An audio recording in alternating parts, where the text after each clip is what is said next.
ओम नमः सिद्धिभ्य ओम नमः सिद्धिभ्य ओम नमः सिद्धिभ्य मंगलमय मंगलकरण नमो तार जाते भई करे मंगल करे होमा नंद करन की का जाते मिले समाज पावे निज पद इस भव तरु का मूले जानौ मिथ्या भाव ताको कर निर्मूल अब करिए संतप्त मानस जिनके गुणों के गान में वे वर्धमान महान जिन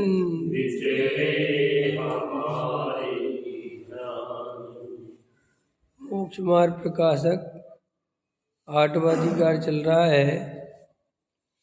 चारों अनुयोगों में दिखाई देने वाले परस्पर विरोधों का निराकरण चल रहा है। अभी जो गुरुदेव श्री का पुरुषार्थ सिद्धि उपाय श्लोक नंबर 51-52 के आधार से चर्चा चल रही थी। उस श्लोक का अर्थ ये था कि बाह्य में हिंसा कम दिखती है तो भी उसका फल बहुत ज़्यादा है, और ज्ञानी के बाहर में हिंसा ज़्यादा दिखती है तो भी उसका फल कम है। ये कैसे है?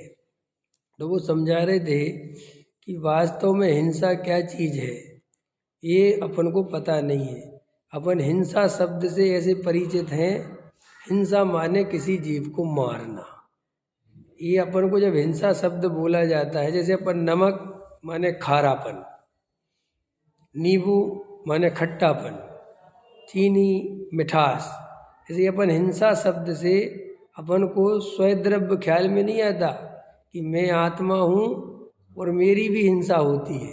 अपने को हमेशा क्या ख्याल में आता है कि मैं आपसे कहूँ कि अरुण जी हिंसा नहीं करते तो आपको लगेगा किसी जीव को नहीं मारते, लेकिन ये अंदर मोह राग द्वेष करते हैं, कसाय करते हैं, तो आप कसाय ही हिंसा है।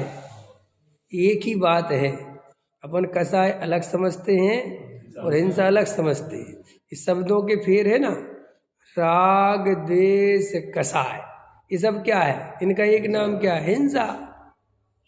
तो आत्मा में राग द्वेष मिथ्यात्व की उत्पत्ति होना ये वास्तव में हिंसा है और ये अनंत दुख का कारण है। तो गुरुदेव समझा रहे थे कि मिथ्यात्व सबसे बड़ा पाप है। मिथ्यात्व, देखो अभी मिथ्यात्व सबसे बड़ा पाप है ये लाइन, और मिथ्यात्व सबसे बड़ी हिंसा है ये लाइन, फिर अंतर पड़ता है। मिथ्यात्व सबसे बड़ा पाप है ये तो सुन लेते हैं, लेकिन मिथ्यात्व सबसे बड़ी हिंसा है ये समझ में नहीं आता। ख्याल में आया?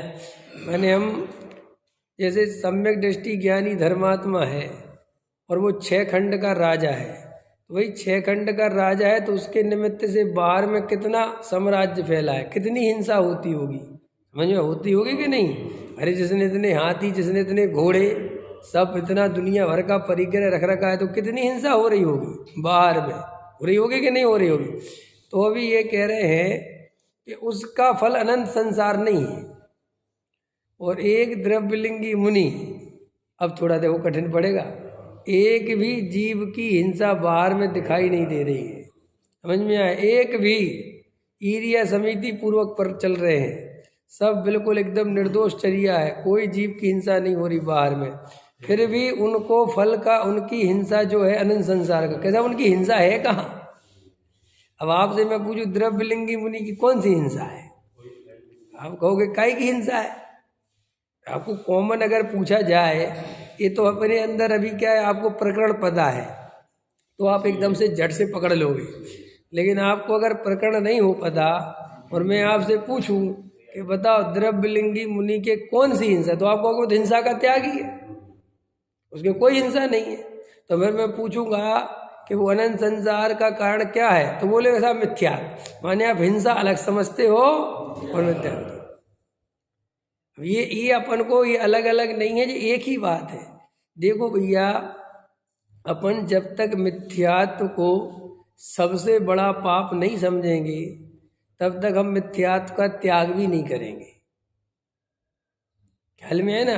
क्योंकि अपन के दिमाग में मिथ्यात्व बहुत बड़ा पाप है, इस तरफ ध्यान ही नहीं जा रहा है। हमारे लिए आलू खाना बहुत बड़ा पाप लगता है, हमारे लिए मंदिर नहीं आना बहुत बड़ा पाप लगता है, अपन को झूठ बोलना पाप लगता है, किसी जीव के ऊपर पैर रख दे वो मर जाए तो ना जाने कितना बड़ा पाप लगता है।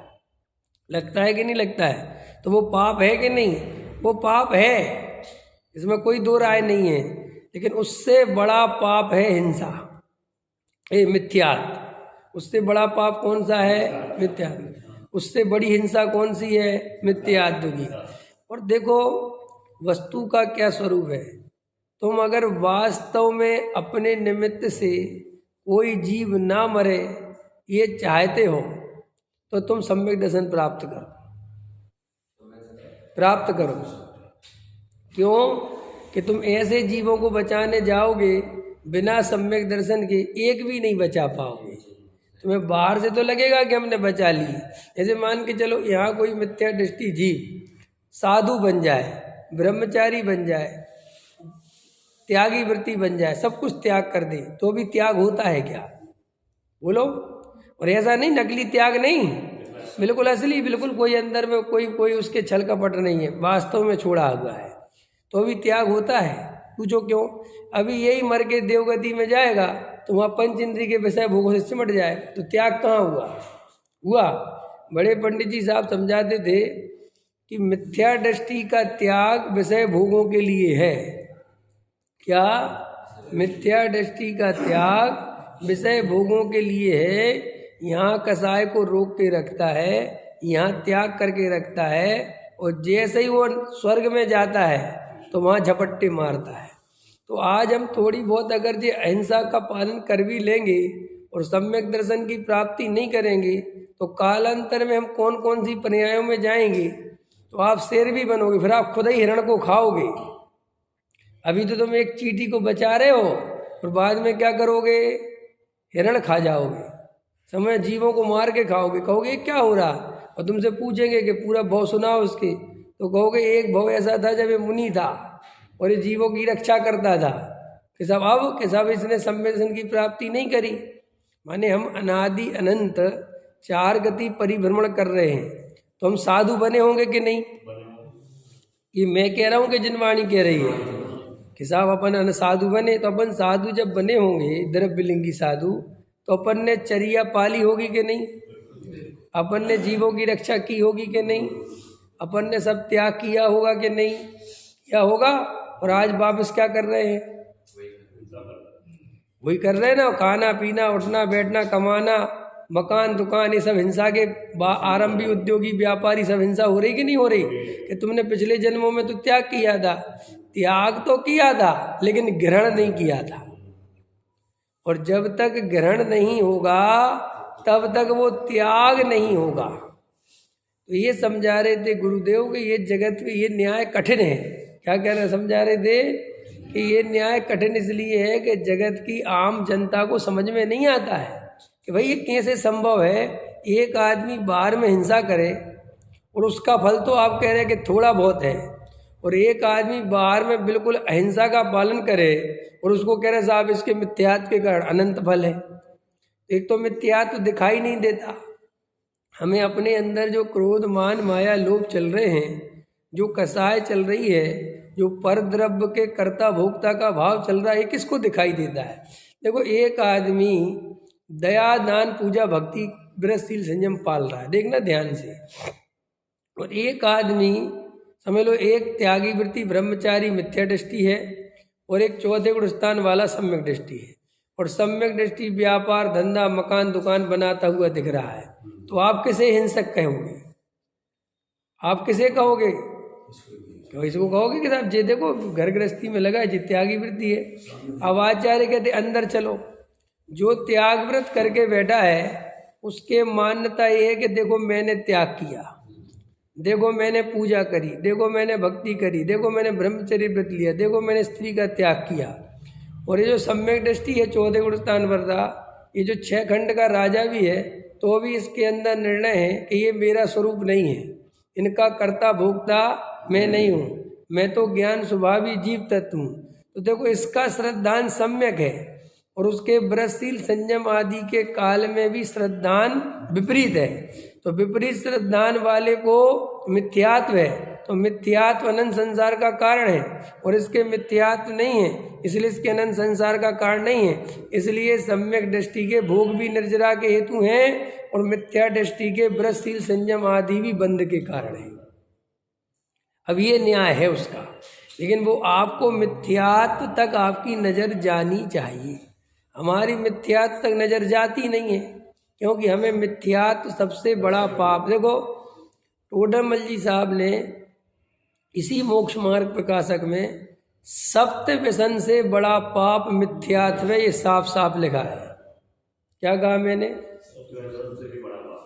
तो कई लोग इसका कहते हैं ये क्या बात हुई, सप्त व्यसन करते रहे पर मिथ्यात्व छोड़ दें। अरे ये क्या समझते ही नहीं है तू। ये भाई ये है कि सप्त व्यसन से बड़ा पाप मिथ्यात्व, ये बताना चाहते हैं कि तू मिथ्यात्व इतना बड़ा पाप है, तेरा इस तरफ ध्यान ही नहीं जाता। कोई सप्त व्यसन करो ये थोड़े ही बता रहे हैं। अरे भाई दुनिया में होता है ना कि हमें किसी चीज़ को पावरफुल बताना है तो हमें उसके सामने दूसरी चीज़ जो तुम पावरफुल मानते हो उसको रखना पड़ता है ना। जैसे देखो राम ने रावण को मारा, क्या कहा? तो तुम्हें इसमें कोई दम नहीं इस बात में, क्या है मार दिया होगा। लक्ष्मण ने रावण को मारा तो इसमें क्या दम है? ठीक है, ठीक है, लेकिन नहीं, इसके लिए पहले 50 पेज रावण कितना शक्तिशाली था इस बात के लिए भरे जाते हैं कि फिर ऐसे रावण को लक्ष्मण ने मारा, तब तुम्हें समझ में आएगी कि लक्ष्मण कितने पावरफुल है। नहीं समझ में आया? कोई कहे कि तो ये काय को लिखे, अरे भैया ये समझाने के लिए कि इनसे ज़्यादा पावरफुल ये है ना। यार लड़ना झगड़ा ना रावण अच्छा है ना कोई अच्छा है, हम तो ये समझा रहे हैं कि तुम युद्ध का वर्णन कर रहे हो, बताओ राग देश करा रहे। अरे इसलिए नहीं कर रहे हैं, इसलिए करा रहे हैं कि तुम्हें ये समझ में आ जाए कि ये रावण इतना शक्तिशाली था। ऐसे ही जिनवाड़ी में टोडरमल जी साहब मोक्ष मार्ग प्रकाशक में कह रहे सप्त व्यसन से बड़ा पाप मिथ्यात्व। क्यों? इसलिए कह रहे हैं कि इस जीव को मिथ्यात्व पाप नहीं लगता जो असली जड़ है संसार की। असली जड़ क्या है? असली जड़ तो वो है ना, आपका ध्यान वहाँ नहीं जाता, और आपका ध्यान वहाँ नहीं जाता तो हमारा मिथ्यात्व नाश करने का जो पुरुषार्थ है वो कभी प्रकट नहीं होता। ये हमारा परिणाम और क्रिया पे ध्यान जाता है और हम इससे ही पुण्य पाप धर्म मानते हैं, तो इसलिए हम लोग इसी में प्रयास करते हैं। अंदर में कर्ता भोक्ता नहीं हूँ, मैं ज्ञाता दृष्टा जीव तत्व हूँ, जानना देखना मेरा स्वभाव है। इस ज्ञायक भगवान आत्मा पर हमारा बल नहीं आता। और देखो आप गहराई से विचार करो, सच में हमारे हाथ में कुछ भी नहीं है। हम जगत के एक रंच मात्र भी, एक पुद्गल परमाणु का परिणमन अपने अनुसार नहीं करा सकते, ये परम सत्य है। हम ज्ञाता दृष्टा रहने के अलावा कुछ नहीं कर सकते, लेकिन हम ज्ञात ही दृष्टा नहीं रहना चाहते और सब कुछ करना चाहते हैं। यही संसार का कारण है, यही दुख का कारण है। मतलब तो ये समझा रहे थे गुरुदेव। इसलिए न्याय कठिन है, अज्ञानी जीव को समझ में नहीं आता। देखो हम दिन भर सावधानी रखते हैं ना, जैनी सावधानी रखते हैं ना अपन, खाने पीने में अवक्ष नहीं खाते, न्याय नीति से कमाते हैं, किसी के 2 रुपये नहीं अपने हाथ में आ जाए भैया ले लो। सड़क पे 500 रुपये रखे हो तो उठाते भी नहीं, भैया पड़े रहने दो जिसके हो। मैंने हर जगह सावधानी रखते कि नहीं रखते? खाने पीने में सावधानी रखते कि नहीं रखते? हाँ सब रखते हैं, लेकिन मिथ्यात्व में सावधानी नहीं रखते, क्योंकि वो मिथ्यात्व की तरफ ध्यान ही नहीं है ना।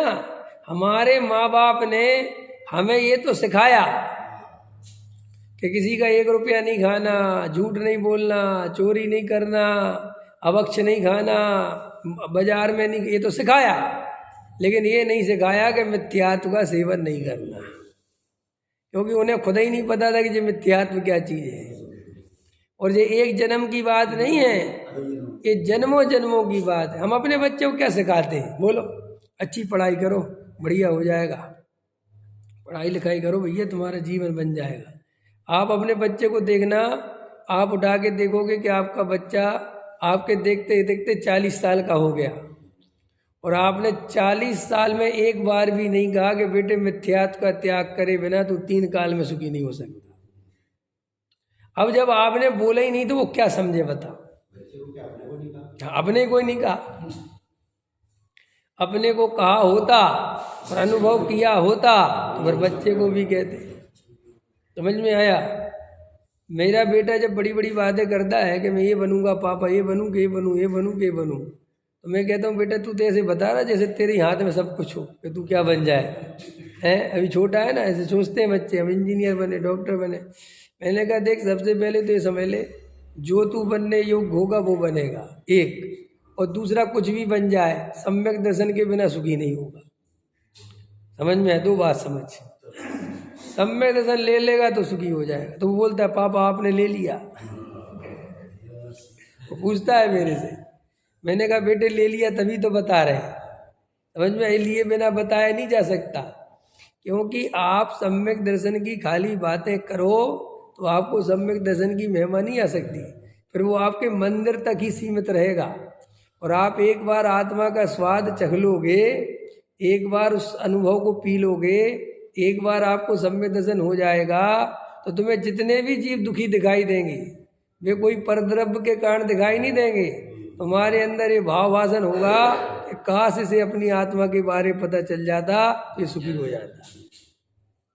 इसलिए हमारे मुनिराज को ऐसा आता ना वर्णन कि कोई कहे कमंडल में से पानी पिला दो, तो मुनिराज को पानी पिलाने का भाव नहीं आता, ये भाव आता है कि तूने पानी अनंत बार पिया, एक बार आत्मा को जान ले तो तेरी अनंत प्यास मिट जाएगी। बोलो, ये क्योंकि उनको हर चीज में सुख का कारण अपना भगवान आत्मा दिखाई देता है।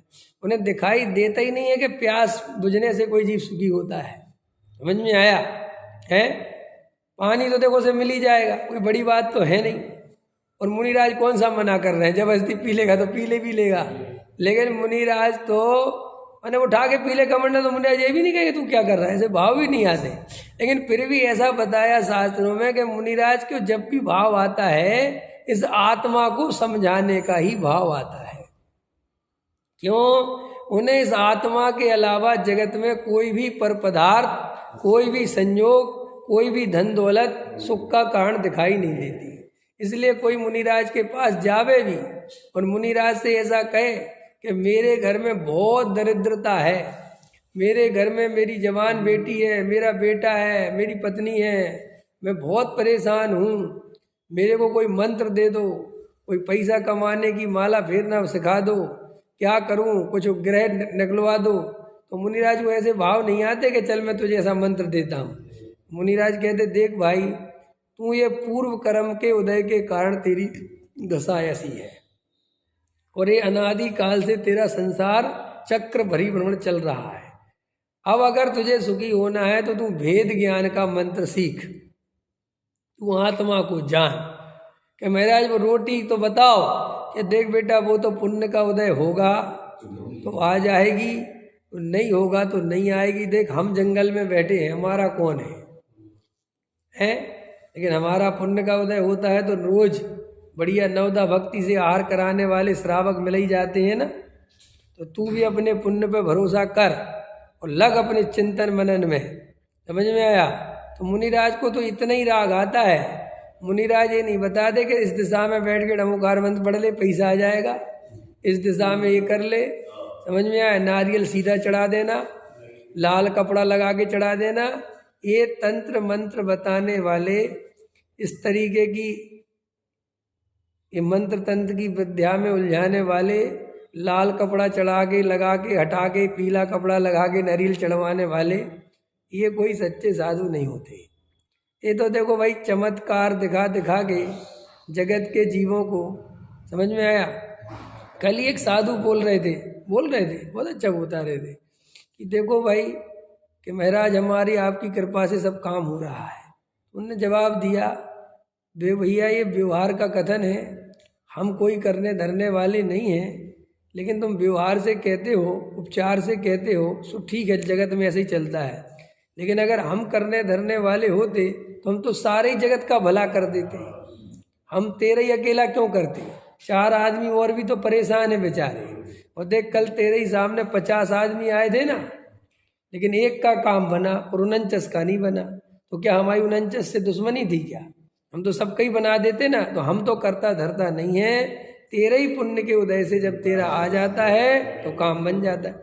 सच में देखो ये बेकार की बातें हैं, लोगों को समझ में नहीं आती हैं। देखो तुम कहते हो कि अनंत भगवान को जो मानता है, जो इन देवी देवता को मानता है, जो भी जिसकी जो भी है उसके सब काम बन जाते हैं, ऐसी बात है ना। तो अमेरिका में तो वो देवता है नहीं, समझ में आया? और वो जो अमेरिका का राष्ट्रपति है, तो दुनिया की सबसे बड़ी पावर है, वो तो तुम्हारे देवता को जानता भी नहीं है, तो वो कैसे बन गया? अथवा हिंदुस्तान में ही हर जाति का अपना अपना देवता है, समझ में आया? तो इस जाति वाला दूसरी जाति के देवता को नहीं मानता, तो उसको तो बिल्कुल गरीब हो जाना चाहिए, उसके तो 2 रुपये भी नहीं रहना चाहिए। उल्टा वो तो तुम्हारे देवता को गाली तक दे देता है। वो कहता नहीं मानता मैं रागी तो इसी देवताओं को, समझे? हम ही कह रहे हैं ना, हम नहीं मानते रागी तो इसी देवताओं को, भगवान वे कोई पूजने लायक नहीं है। तो हमारे ऊपर तो बिल्कुल सब देवी देवता चढ़ बैठने चाहिए है। लेकिन दिखाई तो देता है कि ऐसा तो कुछ होता नहीं है, फिर भी दुनिया को समझ में नहीं आता। समझ में आया कि नहीं है? पीर पैगंबर बाबा पता क्या क्या होते कि नहीं होते। तो एक बात होता, जब हिंदुस्तान में इतने पीर पैगंबर होते हैं तो पाकिस्तान तो ओरिजिनल पाकिस्तान है, तो वहाँ होंगे कि नहीं होंगे? है वहाँ तो मुसलमान है, तो वे तो वहाँ से एकदम मंत्र मारे और हिंदुस्तान उड़ जाए है। क्यों? सारे बॉर्डर से भभूत फूक दें तो हो जाएगा कहाँ? ये तुम्हारे असम के बंगाल के काला जादू जानते कि साहब पता नहीं क्या कर देंगे, बकवास है सब। अरे भैया कोई कुछ नहीं करता, तुम डरे हुए हो, और डरे हुए को मूर्ख बनाना बहुत आसान होता है, सीधी सी बात है। तुम डरे हो, तुम इन सब में विश्वास करते हो, अंधविश्वासी हो, ये देवी देवताओं के अच्छे बुरे को मानते हो, तो तुम्हारा गारंटी से वैसे ही श्रद्धा है तो वैसे ही दिखेगा, क्योंकि दिखता वो ही है जो तुम्हारी दृष्टि है, अलग से कुछ नहीं दिखता। समझ में आया? सारा खेल काय का है, देखने का है। देखो जो मोदी जी के भगत हैं, समझना, उन्हें मोदी जी की हर स्पीच बहुत बढ़िया लगती है, बहुत बढ़िया बहुत बढ़िया बहुत बढ़िया, चाहे कुछ भी बोले वो, तो चाहे वो कोई भी ड्रेस बदले, कुछ भी करे, है ना। अब मान के चलो वही आदमी मोदी जी के खिलाफ में चला जाए, पार्टी बदल देते ना, आजकल पार्टी बदलने का चलन है, तो वो कल तक तो मोदी की कितनी कमियां बताता था, और आज उससे पूछो कि तुम्हें कोई कमी दिख रही, कह रहा कमी है ही नहीं। तो तुम बोले पिछली तो जब वहाँ थे तो बहुत कमी बताते थे, बोले वहाँ गलत चश्मा लगा था। अब वहाँ कोई चश्मा गलत लगा था कि तेरी दृष्टि अलग थी। समझ में आ रहा है कि नहीं आया? मैं बताना चाहता हूँ कि कितना फर्क पड़ता है। आपकी जैसे ही मान्यता बदली कि मोदी जी बढ़िया है, इतनी आपकी मान्यता, पहले आपकी मान्यता ये थी कि ये गलत है, और अब आपकी मान्यता बदली मोदी बढ़िया आदमी है, ये मोदी में कोई कमी नहीं है। बड़ी लोग आपको ऐसे श्रद्धान होते ही अब मोदी की हर स्कीम देश हित में लगने लगी कि नहीं, बोलो। और अगर आप मोदी के खिलाफ में हो तो उसकी हर स्कीम देश के अहित में लगती है कि नहीं। तो ये सारा खेल काय का है? ना तो तुम मोदी से मिले, ना कोई तुम्हारी पर्सनल चर्चा हुई, लेकिन खाली मान्यता बदल गई।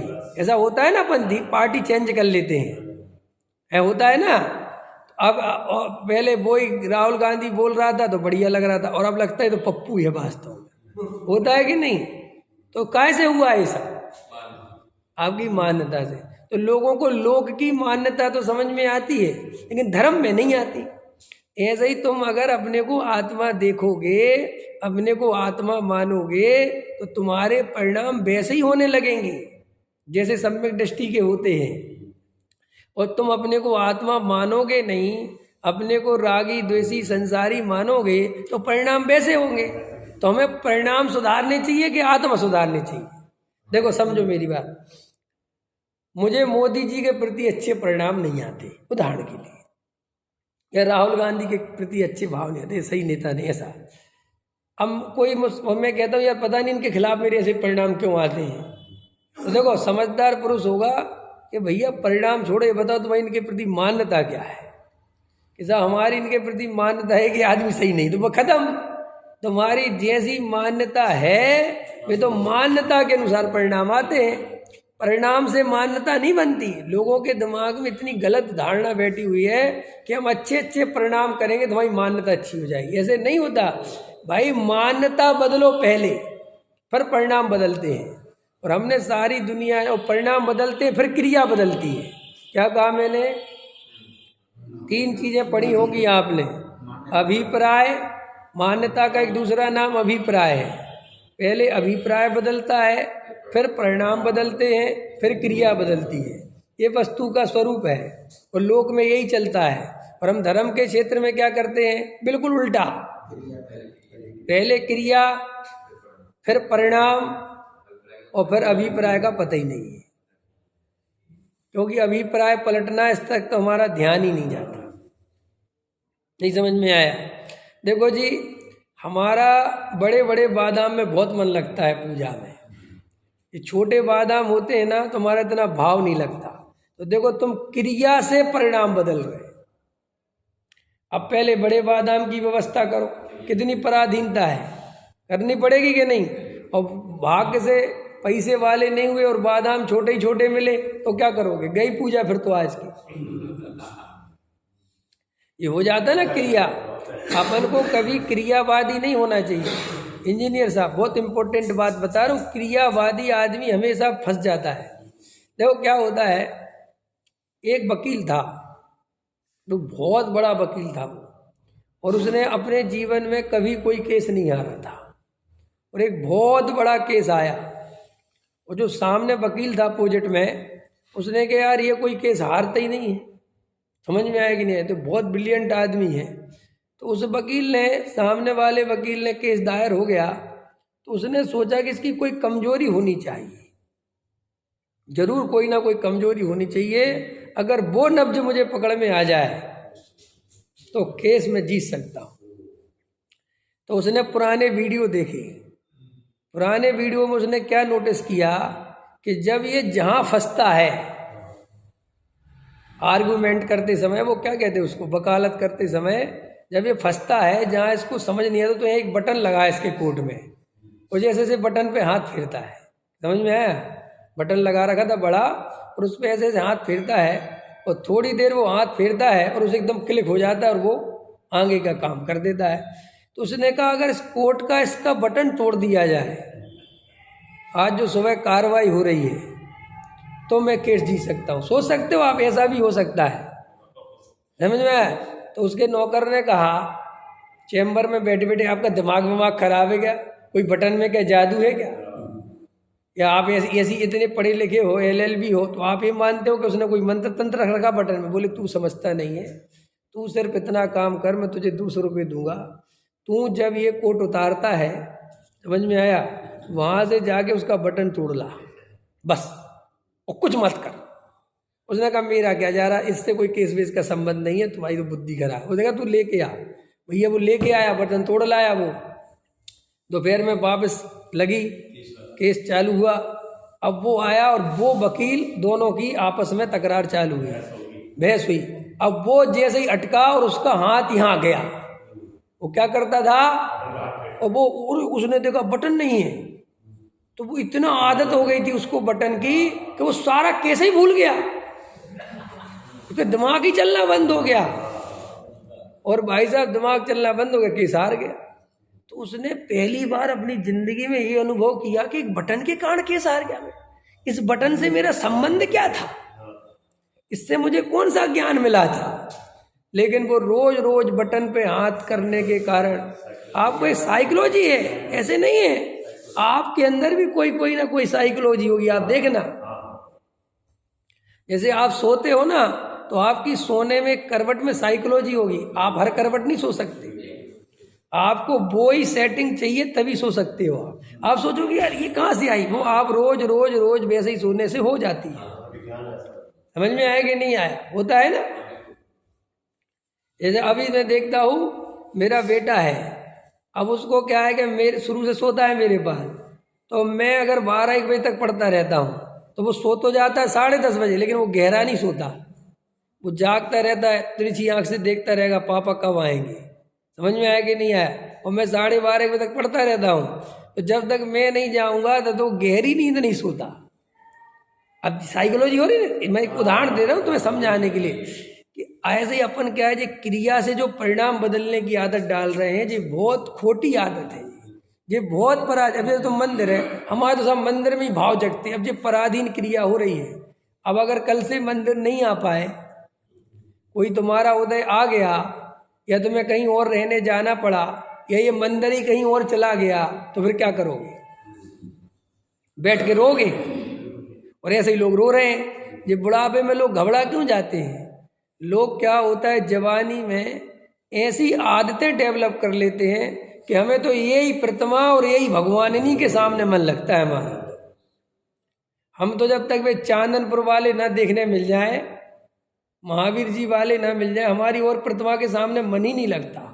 हमारा तो जो इस प्रतिमा के सामने भाव बनता है, जबकि बिल्कुल कोई दम नहीं तुम्हारी इन बातों में, ये तुमने ही रोज कर करके ये सब सेट किया है, ये तुम्हारी ही सरकार है, ये कोई दूसरा नहीं है। तुम ही उस प्रतिमा के सामने रोज रोज रोज, फिर ऐसा लगने लगा इस प्रतिमा के सामने जो भाव बनते हैं वो कहीं और बनते ही नहीं।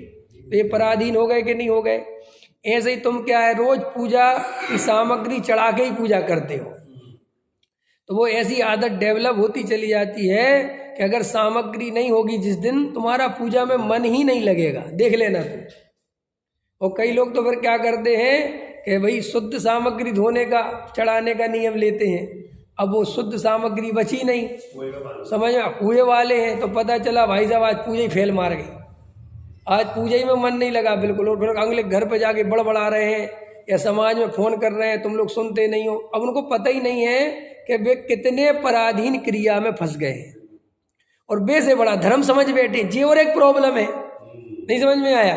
इंजीनियर साहब, जैसे मान के चलो जैन साहब व्यवस्था देखते हैं और आज इतने कुएं का पानी नहीं बचा पाए, नहीं बच पाई सामग्री, और हम गए और हमें वो सामग्री नहीं मिली, और हमने इनको फ़ोन मिलाया, यार जैन साहब क्या दिमाग खराब करते हो मेरे, बताओ यार पूजा की सामग्री।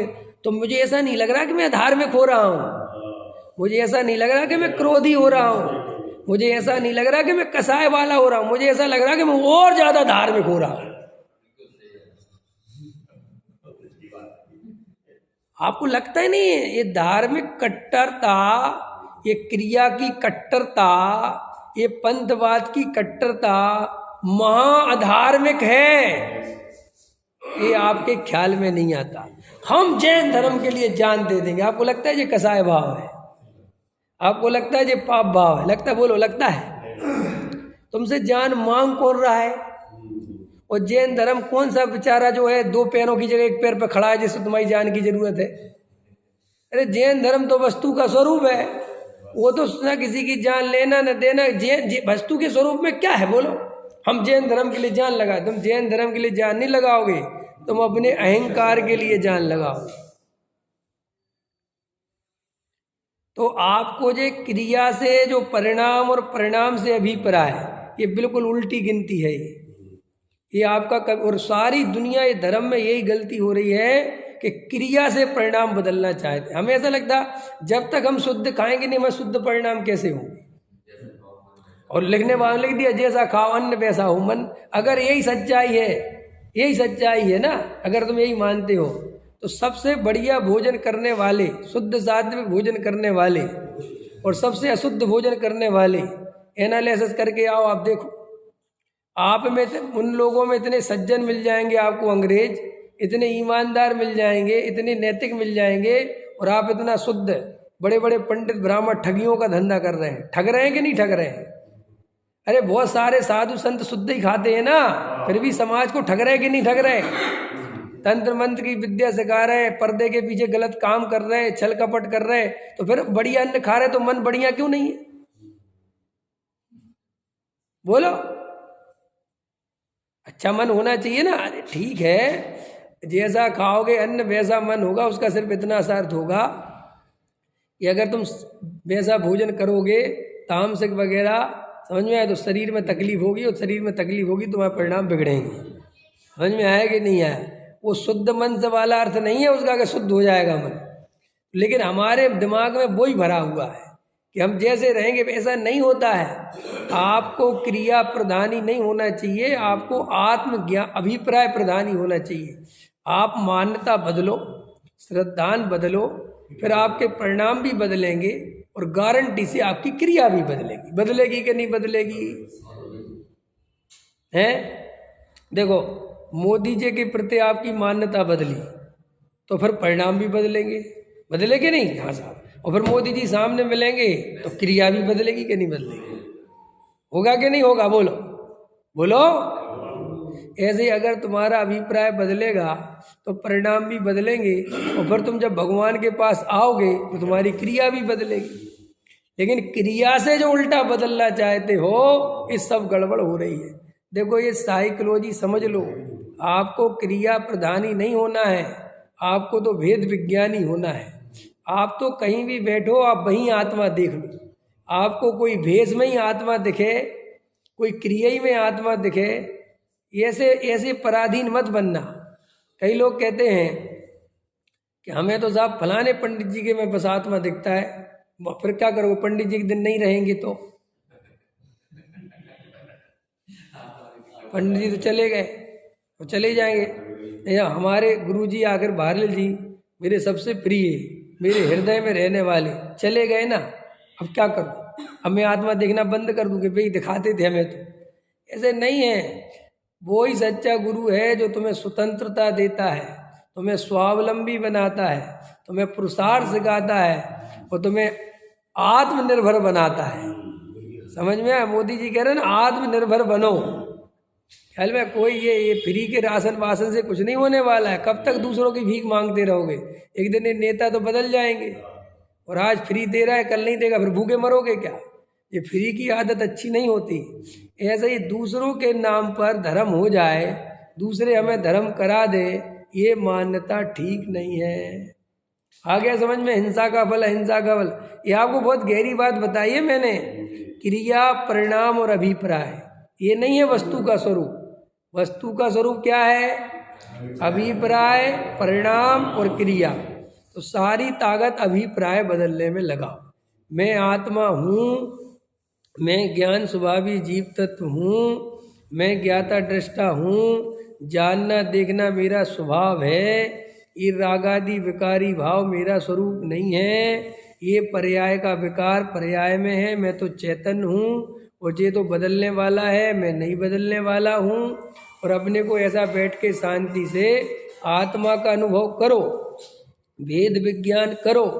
जब तुम्हारा अभिप्राय बदलेगा, मान्यता बदलेगी, जब हम अपने को आत्मा फील करेंगे, तब हमारे जीवन में अपने आप ही परिणाम जो है निर्मल होंगे। और परिणाम जब हमारे निर्मल होंगे तो हमारी क्रिया गारंटी से यत्नाचार पूर्वक होगी। हमारे निमित्त से कोई जीव की हिंसा नहीं होगी। लेकिन हम जीवों को बचाएंगे, इसी में लगे रहेंगे कि हमसे कोई चींटी ना मर जाए, हमसे कोई ये ना हो जाए, और हमारे अंदर मिथ्यात्व चलता रहेगा, तो हमारा भाई साहब भव समुद्र खत्म होने वाला नहीं है। ठीक है, अभी देखो थोड़ा सा 10 मिनट पढ़ते हैं। ये तो मैंने आपको युक्ति समझा दी थी। 9:30 बजे ख़त्म कर दूंगा मैं, आकुलता नहीं करना। और कम कर दूँ? हाँ, 8:30 से तुम 8:30 आओ ना, 8:30 आओ, 8:30 चालू कर देगा। अब तुम कितने बजे आए थे यार? हाँ, तो आए कितने बजे थे? तुम तो सीढ़ी का बुरी चीज़ है क्या भाई? हम भी सीढ़ी इसलिए चलाते रहते हैं कि कोई आता नहीं है। तुम जल्दी आ जाओ तो हम 2-4 मिनट में सीढ़ी कर दें बंद। जब तुम 8:30 आओ, हाँ, सर्दी अब कम होने वाली है, और ठीक है तो अपन 8:35 से चालू करेंगे, 9:30 बजे ख़त्म कर देंगे। ठीक है कि नहीं? और क्या है? चलो देखो, तथा जैसे कहीं कुछ प्रमाण आदि कहे हों, वहाँ वहीं नहीं मान लेना, परंतु प्रयोजन हो वहाँ जानना। ज्ञानार्णव में ऐसा कहा कि इस काल में 2-3 सत्पुरुष हैं, सुनियम से इतने नहीं हैं। अब देखो, ये भी एक समझ लेना, ये भी बहुत गजब की बात है। परंतु यहाँ थोड़े हैं, ऐसा प्रयोजन जानना। उस 298 पलटो पलटो पलटो, पलट लिया। अरे बहुत महत्वपूर्ण बात है ये बहुत इंपॉर्टेंट बात है जो लिखी है। यहाँ क्या कह रहे फिर से देख लो। तथा जैसे कहीं कुछ प्रमाण आदि कहे हो वहाँ वही नहीं मान लेना, परंतु प्रयोजन हो वह जानना। जैसे ज्ञानार्णव में ऐसा कहा है, इस काल में 2-3 सत्पुरुष होते, माने सम्यक दृष्टि, समझ गए। सो नियम से इतने ही नहीं है, परंतु यहाँ थोड़े हैं, बस ये प्रयोजन है। होने को तो 50 होंगे, 200 होंगे, लेकिन भाई वो थोड़े गिनाने थे कि भैया कम ही हो, जैसे अपने उंगली पे गिनने जितने हैं। अपन काय के लिए बता रहे ये बात, जैसे अब जैसे शास्त्र में लिख दिया कि भैया इस भरत क्षेत्र के पंचम काल के अंत तक मुनिराज होंगे। अब लोगों ने पकड़ के बैठ गए लोग कि तुम कैसे कि अरे भाई भरत क्षेत्र पहले कितना बड़ा है, पहले तो ये देखो। और पंचम काल के अंत तक होंगे माने सदा काल रहेंगे, अर्थ नहीं है। कभी काल ऐसा आएगा कि नहीं होंगे, फिर हो जाएंगे, फिर नहीं होंगे, फिर हो जाएंगे, अब बस। और एक भी अगर है भावलिंगी संत इतने बड़े भरत क्षेत्र में, तो यही कहना पड़ेगा ना कि होंगे, समझ में। अब भरत क्षेत्र कितना बड़ा है आपको पता है? आपको पता है क्या भरत क्षेत्र कितना बड़ा है? लोग समझते हैं भरत क्षेत्र माने भारत। अरे भैया ऐसा थोड़ा ही है। और भरत क्षेत्र में, भारत में भी खाली तुम्हारा ये मध्य भारत नहीं समझ आया, क्योंकि ये साउथ साइडों में तो मुनिराज है ही नहीं। जैसे कश्मीर तरफ चले जाओ, पंजाब तरफ चले जाओ, इधर इस तरफ चले जाओ, तो वहाँ तो कोई है नहीं। ये तुम्हारा एमपी मध्य भारत जो है, मध्य इतने में है। तो अब तुम इतने में से सोचते कितना सा भरत क्षेत्र है। अरे भाई इतना नहीं है, भरत क्षेत्र बहुत बड़ा। उसमें जो अमेरिका, रूस, जापान सब नप जाते हैं, उसी भरत क्षेत्र में ही आते हैं। ऐसा समझ में आया कि नहीं आया?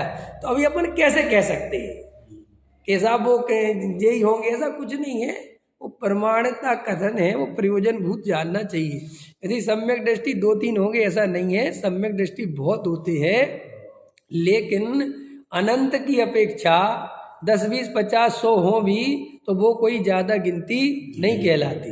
अभी ऐसा तो लिख नहीं सकते थे कि 100 होंगे या 200 होंगे, तो उन्होंने कहा बहुत कम 2-3 होंगे। तो 2-3 का अर्थ अब लोग 2-3 का अर्थ समझ लेते हैं कि भैया 2-3 तो हो गए। नहीं समझ में, 2-3 तो गए, अब सब मिथ्या दृष्टि है, ऐसे नहीं। इसी रीति सहित और भी अनेक प्रकार शब्दों के अर्थ होते हैं, उसका यथा संभव जानना, विपरीत अर्थ नहीं जानना। अरे मूल तो ये है कि भैया सब अर्थ आपको निकालना नहीं आता है तो आप अर्थ का अनर्थ मत निकालो, लकीर के फकीर मत बनो। और कई लोग इस शब्दों को पकड़ के बैठ जाते हैं और इतनी बहस करते, इतना समय बर्बाद करते, क्या बता। तथा जो उपदेश हो उसे यथार्थ पहचान कर जो अपने योग्य उपदेश हो उसे अंगीकार करना। दो कितना टोडा मलजी साहब का जवाब है। भाई उपदेश सब प्रकार के हैं, अब तुम ये भी ध्यान रखो कि तुम्हें कौन से उपदेश की जरूरत है। वैदिक शास्त्रों में अनेक औषधियाँ कहीं, उनको जाने परंतु ग्रहण उन्हीं का करे जिनसे अपना रोग दूर हो। क्यों? तुम मेडिकल पे जाओ और कहो दवाई दे दो तो क्या पूछता है कौन सी? तुमको इतनी सारी रखी कोई सी भी दे दे तो वो कहेगा तुम पागल वागल हो कि भाई क्या तकलीफ है बताओ। कि हमें तो साहब सब दवाइयाँ हैं, सभी बढ़िया है। ऐसे नहीं होता है, सब दवाइयाँ बढ़िया नहीं होती। अगर तुम्हें रोग कोई और हो और दवाई कोई और दे दी जाए तो जहर का काम करेगी। बोलो ऐसा हो सकता है कि नहीं हो सकता? तुम्हें व्यवहार का बुखार चढ़ा हो और हम व्यवहार का ही उपदेश दे दें तो क्या होगा? भाई साहब वो व्यवहार हड्डी में पहुंच जाएगा बुखार।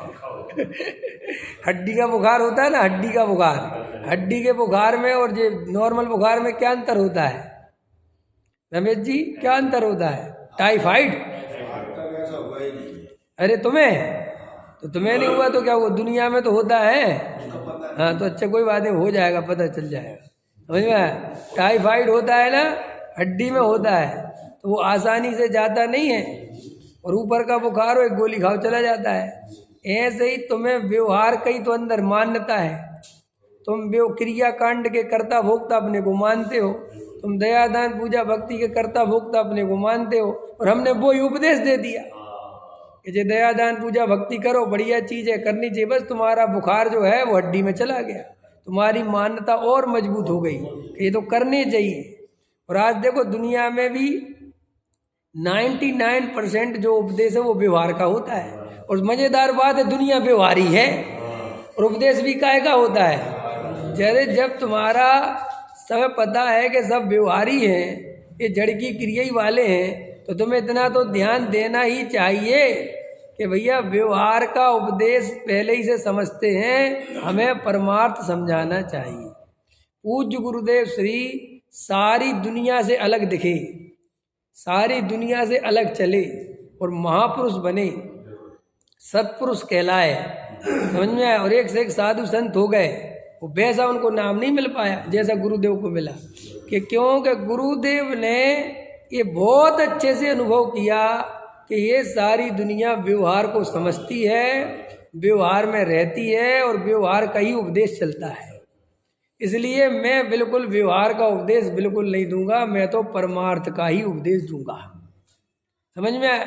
और कई लोग क्या था, जैसे गणेश प्रसाद जी वर्णी थे, वर्णी जी को आपको पता है, वर्णी जी को आत्मख्याति कंठस्थ थी, ये पता है किसी को?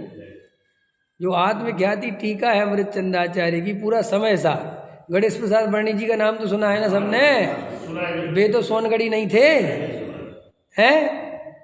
वे तो पक्के देवगढ़ी थे कि हाँ साहब।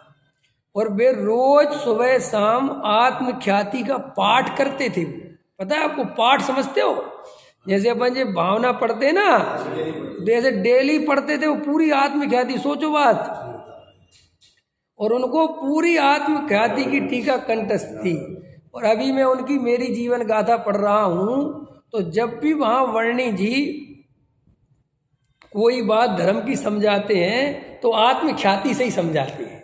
ये अमृतचंद आचार्य देव ने आत्मख्याति में ये लिखा और वो पूरा अध्यात्म में लिखा हुआ है। तो जब गणेश प्रसाद जी वर्णी से ये कहा कि जब आपकी समय सार पर इतनी बढ़िया पकड़ है, आपको पूरी आत्मख्याति ही याद है, तो आप समय सार क्यों नहीं समझाते लोगों को? समझ में आया कि नहीं आया? तो उनके दिमाग में ये मान्यता थी कि समय सार समझ नहीं सकते लोग, इसमें बहुत गहरी चर्चा है, ये आम पब्लिक के बस की नहीं है। तो वो क्या होते थे कि प्रवचन करते थे वर्णी जी, तो वे ये बातें करते थे, अपन को भैया किसी का बुरा नहीं करना चाहिए, अपने को दया करनी चाहिए, अपने को विद्यालय खोलना चाहिए, अपने को शिक्षा बढ़ानी चाहिए, अपन को जैन धर्म के विद्वान बनाना चाहिए। मैंने उनकी वो सारी एनर्जी इस काम में लगी रही, समाज में ऐसा होना चाहिए, ये नहीं खाना चाहिए, आजकल ये गलत हो रहा है, इसमें लगे रहे। और वे खुद पढ़ते थे जबकि अध्यात्म, लेकिन वो किसी को पढ़ाते नहीं थे। तो देखो नहीं पढ़ाया तो उनकी वो इस मान्यता के कारण कि वो समझेंगे नहीं। और गुरुदेव हुए उनके बाद, तो गुरुदेव ने कहा कि मैं तो इसी को पढ़ता हूँ, इसी को मजा आता है और यही सत्य है, मैं तो यही पढ़ाऊंगा। तो कहा साहब लोगों को समझ में नहीं आएगा। उनने कहा ये मेरी परेशानी नहीं है, जिनकी योग्यता होगी और सब संगी पंचेंद्री हैं, जब नरकों में सम्यक दर्शन हो सकता है, त्रियंचों को, ये चिड़िया को सम्यक दर्शन हो सकता है, जब उसे समय सार समझ में आ सकता है। समय सार माने क्या? सम्यक दर्शन का विषय। जब सम्यक दर्शन चिड़िया ले सकती है और सम्यक दर्शन का विषय चिड़िया समझ सकती है, तो ये संगी मनुष्य पंचेंद्री नहीं समझे, ये कैसी बात करते हो आप? तो उनने तो डंके की चोट पे समय सार सुनाया। और धन्य वे गुरुदेव, जो उनके अंदर ये भाव था और सारे जगत को निहाल करके चले गए। नहीं, समय सार पढ़ने वाले तो एक से एक हुए, लेकिन उनके दिमाग में यही डर बैठा रहा कि हम इसको पढ़ाएंगे तो लोग स्वच्छंदी हो जाएंगे, छल ग्रहण कर लेंगे, समझ नहीं पाएंगे, आत्मा की ऊंची बात है। और गुरुदेव ने भाई साहब उस ऊंची बात को तुम्हारे हाथ पर रख के रख दिया कि लो अनुभव करो आत्मा का। और आज हम उन्हीं गुरुदेव की दम पे आत्मा समझा रहे हैं। अगर गुरुदेव नहीं होते, तत्व बाहर नहीं निकालते, तो हम कहाँ होते भैया? समझ में आया? इसलिए उनकी महिमा बहुत आती है। सहजानंदी सोन